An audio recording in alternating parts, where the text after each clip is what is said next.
ইশরাককে mayor পদ দেওয়ায় এবার এমপি পদ ফেরত চাচ্ছেন হিরো আলম। চলুন আমরা সেই বিশেষ আলোচনাটি তার মুখে থেকেই শুনি, তিনি কি দাবি করেছেন তা আমরা শুনে আসি। চলুন ভিডিওটি দেখি। আমি হিরো আলম কি অপরাধ করছি? আমাকে কেন ফিরে দেওয়া হবে না? আমার কথা আইনের প্রতি শ্রদ্ধা রেখে বলতে চাই, সারা বাংলাদেশের একটাই কথা বলতে চাই, ইশরাককে দুলমুখে তার পাত্রা ফিরে তাকে মনে করেন মেয়র পদ ফিরে দেওয়া হয়। আমি হিরো আলম 4 বার জাতীয় সংসদ নির্বাচন করেছি, 2 বার আপনারা দেখছেন আমি পাস করেছিলাম, এবং আমার মৃত্যুর মুখে আমি তাকে ফিরে এসেছি। এবং আমার একটাই দাবি, আমার এমপি পদ ফিরে দেওয়া হোক।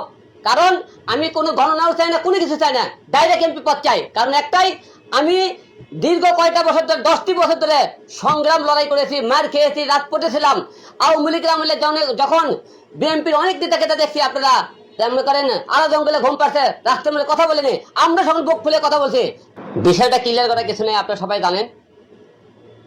এই আওয়ামী লীগের আমলে যে নির্বাচন করে ইশরাককে জুলুম করেন, তার প্রার্থীটা বৈধ ঘোষণা করে তাকে মনে করেন ফিরে দেওয়া হয়। আমরা এই আওয়ামী লীগের আমলে মার খেয়েছি, আমার নিজের জীবন কয়েকবার গেছে, আপনার নিজেরাও দেখছেন। তাকে মনে করেন এমপি পদ ফিরে দেওয়া হয়। তাহলে এখন আপনার দেশের আইন কি, আইনের প্রতি শ্রদ্ধা রেখে বলতেছে, দেশের আইন আদালত ঠিক থাকে, তাহলে আমি হিরো আলম আমার এমপি পদ ফিরিয়ে চাই। কারণ একটাই দাবি, ইশরাককে যেহেতু ফিরে দেওয়া হচ্ছে, আমাকে কেন ফিরে দেওয়া হবে না? দেশের আইন যদি ঠিক থাকে, সবকিছু যদি ঠিক থাকে, তাহলে আমি কেন পাবো না? আমার জনগণের কাছে প্রশ্ন, আইন প্রশাসনের কাছে প্রশ্ন, আমি আমার এমপি তো ফিরে চাই। আলম ভাই, এটা তো আসলে আদালতের ব্যাপার, আদালত যেটা রায় দেয়, আপনি সেই রায়ের অপেক্ষা না করে আসলে আপনি এইভাবে বললেন না, কেন আদালতে অপেক্ষা করব? আদালতের কথাই যদি বলেন, তাহলে আওয়ামী লীগের সময় যখন আদালত ছিল, আইন ছিল, তখন কি বলছে, আওয়ামী লীগের এমপি মন্ত্রী সব পাশ করে দিয়েছে, সব জায়গাতে আওয়ামী লীগের সবকিছু পাশ রেখেছে। তাহলে এখন তো লোকজন মনে করেন আগেই ধরে নিয়েছে, সামনে নির্বাচনে বিএনপি এবার প্রধানমন্ত্রী হইতেছে। তাহলে বিএনপির লোকেরা এখন থেকে আইনের আশ্রয় নিতেছে, আইনের কাছে গেলে তারা যদি পায়, তাহলে আমরা কেন পাবো না? কেন এখন আমাদের কি অপরাধ?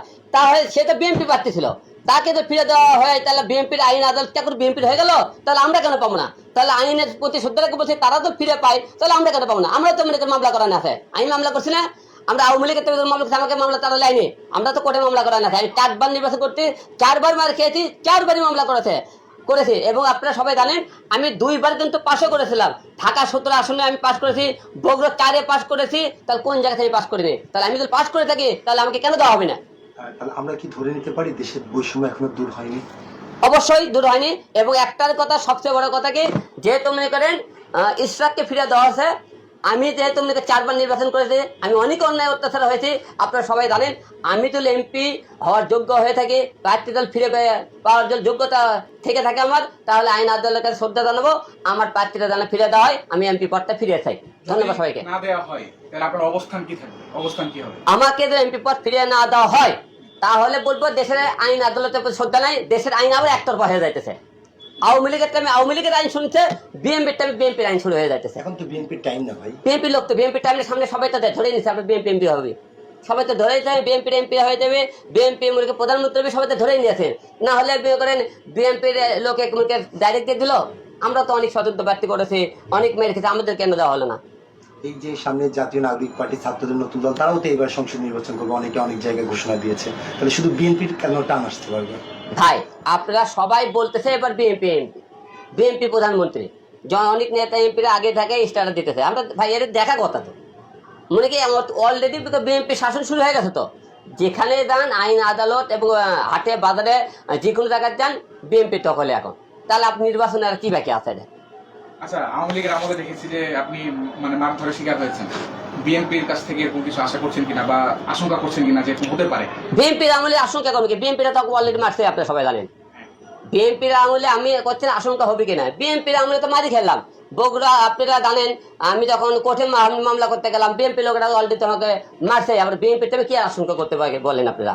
আমি তো এমনি বিএনপির টাইমও মার খেয়েছি, আওয়ামী লীগের টাইমও মার খেলাম। আলম ভাই, আপনার স্ট্যাটাসে কয়েকজন কমেন্টস করেছে আলম বুঝি আবারও মার খেতে চাচ্ছে, এই বিষয়ে কি বলবেন? সত্যর পথে কথা বলতে গেলে যদি হিরো আলম মার খায়, মৃত্যু হয়ে যায়, কিন্তু অন্যায়ের প্রতি প্রতিবাদ হিরো আলম আগেও করেছিল, এখনো করবে। অন্যায় কোনটাই প্রশ্রয় পাবে না। Thank you. Okay, thank you. এই ধন্যবাদ। এমন আরও রাজনীতিক আলোচনা এবং বিশ্লেষণার ভিডিও পেতে আমাদের চ্যানেলটি অবশ্যই সাবস্ক্রাইব করবেন। সকলকে ধন্যবাদ।